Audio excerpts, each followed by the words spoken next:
What's going on, YouTube and cryptocurrency family? My name is Harry, and I'm the Crypto Vet. Thank you for tuning back in. Man, it is looking rough today. Lots and lots of red in the market. You guys all know where I stand. So if you like the content, you like the information, please hit the like, hit the subscribe. I really do appreciate it. Thanks again for everybody, being patient with me while I was on vacation. I'm back now. I'm at home, all set up. Got the red shirt on because it is bloody out there in the crypto world today. And you guys know me also that I don't really like sponsors, but today's stream is actually sponsored, guys. I know it is sponsored by, oh wait, Depends, right? So when the crypto markets are really bringing you down, you can trust Depends to catch that shit, because it really sucks. But if you haven't already, follow me on Twitter, XRP Veterinarian. And links for Twitch, Discord, all the other goodies are going to be down below, guys. I'm not really sponsored by Depends, so I hope you hope you guys recognize that. I don't like sponsors. But let's go ahead and get started today. If we head to CoinMarketCap, let's hit the refresh. We can see our market cap's down to $1.3 trillion. It's not so good. Bitcoin dominance is going up, though, because as it bleeds, everything else bleeds more. It looks like Ethereum gas is a little bit below 20 Gwei, which is what I personally want to see it under 20 if I want to actually be able to afford the fees. But right now we have Bitcoin down. We're at around 32,000. And I mean, it doesn't matter where you scroll. There is nothing on the top 100 all the way down that has any green in the last 24 hours.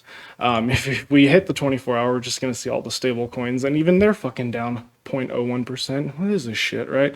So biggest losers today, we have Dogecoin all the way down to 20, just a little below 21 cents. So it's not looking good, guys. So in this video today, I'm just going to go over a little bit of the indicators and just big macro trend, because as much as you pay attention to what happens in the short and the choppy, yeah, if you're trying to scalp trade, which I don't do frequently, but whatever your case may be, it can be very difficult to watch your portfolio right now. So when it comes to these times, this is where I really try to enforce learning, right? If you really want to be a good scalp trader, start learning different strategies, start learning charts, start learning whatever you want to trade, whether it's Forex, stocks, crypto, start learning the lingo, start learning the differences between everything. So if there's even one little question you have on something like what this is, just start looking that up, and avoid buying or selling on these days. Buying is what I always do when it's red, but this is the first time I have ever actually been tapped out of capital. So now I have to just watch my portfolio slowly go down until I can, of course, get some more or do some trading. So right now, I just want you guys not to worry and just start thinking about the fundamentals of the long term, because when it comes to crypto in general, it's going to be around for a while. So just keep that in mind. But let's go ahead and go into today. So I posted this chart on Twitter. This is Bitcoin on the weekly. This is the Bitstamp chart. And, whatever narrative you want to follow, it could be, we crossed the EMAs, we're going down. We've hit our peak. Whereas the end, whether or not this bull run is too short, it has to be longer, and you think it's going to go up. Whatever your stance may be, you have to be able to interpret the data yourself. It doesn't matter what I say. It doesn't matter whoever you want to pick, Credible Crypto, BC, Backer, BitBoy Crypto, CryptoJab, and I could just keep naming these people out there. They're all very, very smart and very intelligent, and their strategies work for them. And that's the problem that's really hard about coming on here and just copying somebody else's trades, is because right now I sold some of my crypto last night just to move some money around, and it was 50% from its all-time high. However, it's still 200% from where I bought it. So I'm still in very, very big profits. So I'm taking a little bit off the table just to keep some capital on the side in case something happens, right? Something really bad and everything goes to zero, and now I'm wiped out of all my crypto accounts. I still have just a tiny bit sitting in US dollar, because that's what spends right now, no matter where you go. So that's just, my strategy. So you need to be able to take in anything we say and go, all right, what am I going to do? How am I going to attack this? How can I take all this information and actually use it to my benefit? So I posted this chart specifically because I've been having lots of questions about Wyckoff and then the 50 and 200 simple moving averages. Well, all of these are very, very great when they work, right? Well, the part as an analyst is figuring out when do they work, and then what makes them more likely or less likely to work or be successful in your plan of trading.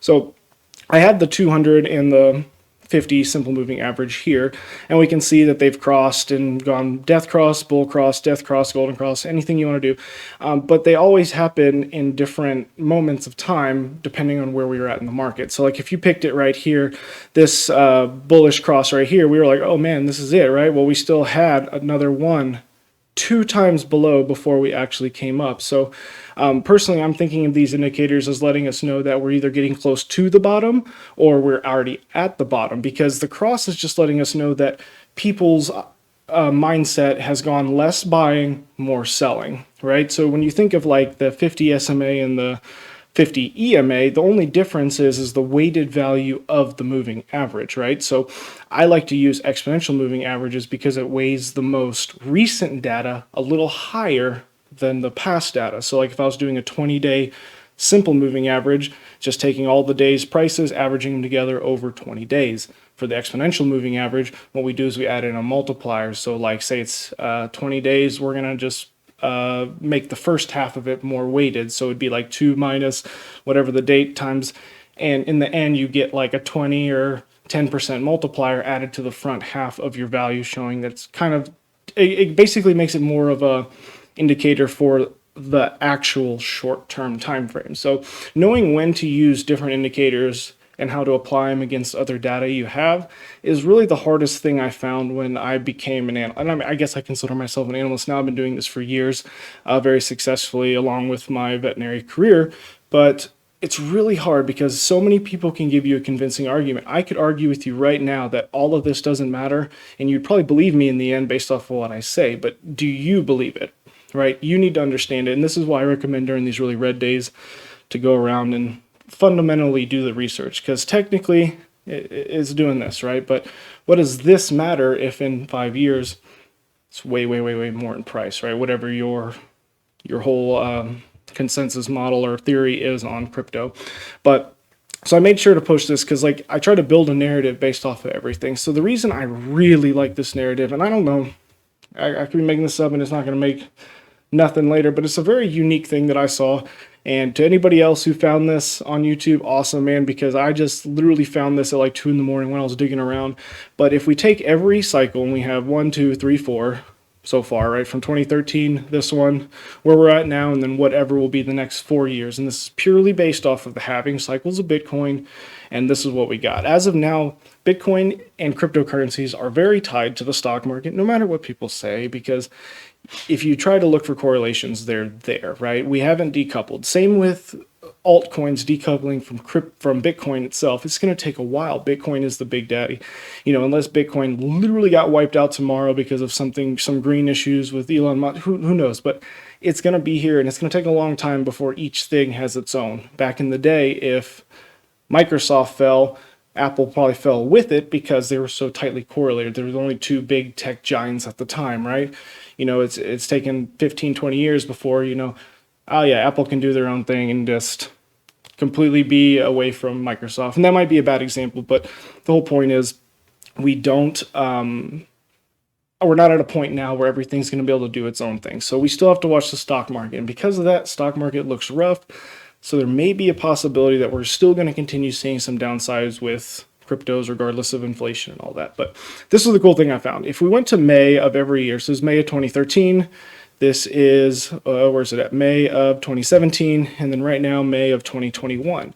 Whatever price was reached in May was the floor for the next run. So whatever price you reached in May, floor of the next run. Just a unique thing, we have 2 out of 3 sets of data, so an N of 2. It's definitely not enough fucking information to make a good decision, but this is what we got. And I really like this theory because it plays out as a blend of these two. This was, you know, not really unsure what Bitcoin is. This is, it's too good to be true. And now we're kind of in the mix, right? Because this is where all these millionaires and stuff were made the first time. So I feel like we're kind of in a blended mix. So if this really does come true and we did find the low, that means if 65,000 is the low, just based off of percentages from this high down to here, which, you know, this was 20,000 down to 3, I believe. What is this? This is a 85% correction overall. So if we go up to, say, let's just go, here's this line. Okay, so it's not going to give me the number backwards. I'm sorry, guys. Hold up. So if that right there, let's see it. So 86% down, yeah. So if we take the measurement, if we look at what about 86% down from a 500,000 is, it's like I knew I marked this out on purpose. If we do just 80% correction from a 500,000 roughly, that's putting us at a floor of around 60,000. Yeah, and I know a lot of people say this is crazy. I could be 1-2 cycles completely off, and this doesn't happen a long time down the road. But just from the numbers I see here, it's not that it is impossible. The thing that's really holding it back is more people and getting trust and what do you call it, the industry's all on the same page. And the biggest struggle now is getting governments on the same page, and no government wants to give up their security of finance, right, to something that they can't control. So it's completely understandable, but I don't think this bull run is over. This was a year. This one took a year and a half almost, and now we're only at a year. We have a lot of this cycle left to go. Yeah, if we come back down to here, I still think it'll take longer. We'll go up because this one peaked in November. This peaked in December, January. So I expect this one to peak January, February if we just kept extending it out. And that's just my logic behind it. There's so many more different analytics we can look at, things we can put on top of it. But in the grand scheme of it, nobody knows what's going to happen. If I'm right, I got lucky. I used my information toolbox and I did whatever I could to determine the best next step, right? And that was all part of my strategy and plan. So I'm hoping 30K is the bottom. I did go over a little bit how we could see a drop down to like somewhere as low as 25,000, which this would be the real spring test if we were to follow the Wyckoff accumulation. All the same lines we had before, I just moved these around because, we don't know where we're at in it. All we do know is that we've ended phase A and gone into phase B. All the analysts are trying to determine, have we hit phase C yet, or are we still in B? Well, I don't think we're going to know whether or not we enter or leave phase C until we hit D. Right? So we'll either drop down to 25,000, letting us know that this is C if we have a recovery, or we're going to shop around here. But then the second we get above 42,000, we'll pretty much know that we're close to phase D and that we could take off. So right now, guys, I'm just sitting back. If I head over to Twitter here, it's nothing but FUD, people complaining. I hate Bitcoin. I hate Elon Musk. Hey, guys, go do something else. I'm going to go play video games. I've actually been playing Elder Scrolls. So I've just been working on that. Just do something else to distract yourself. Anything you can. Always try to learn better yourself. That's just my best opinion because I know a lot of people, this sucks. I know I keep saying only invest what you can lose, but I totally get it. Not everybody's doing that. They're investing this as kind of like a gamble, right? I get it. So, you just got to make sure you're okay living with those consequences or very positive things that happen in the end, as long as you're willing to take that risk. So I know this video is a lot different.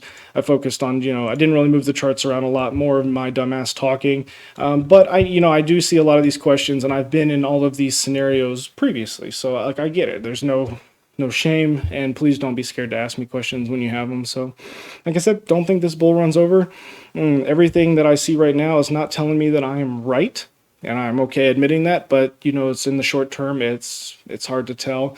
I think that by August 4th, my birthday, we could still be at around 100,000. So that's my current prediction. I do think I'm about a month early on that the more I look at stuff. Hey, but I already said it. I can't change that shit now, right? I just get called an idiot and then be like, hey, but I did change it, right? Yeah, no.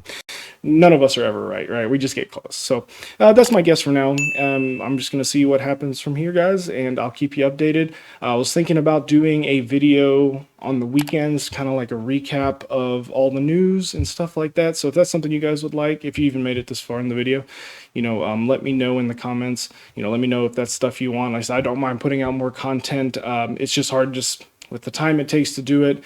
And, guys, I am a smaller channel. This is a hobby. I like to do this to help you guys. I make zero money from this. I do all my investing, don't take sponsors and things like that. So, you just guys have to let me know what y'all want. I'm more than happy to deliver. So thank you guys. And I'll say if I have time, I'll get another video out on like some of the alts, but here's the, quick shout out for them. It looks fucking shitty for them. So, all right, guys, I'll catch you in the next one.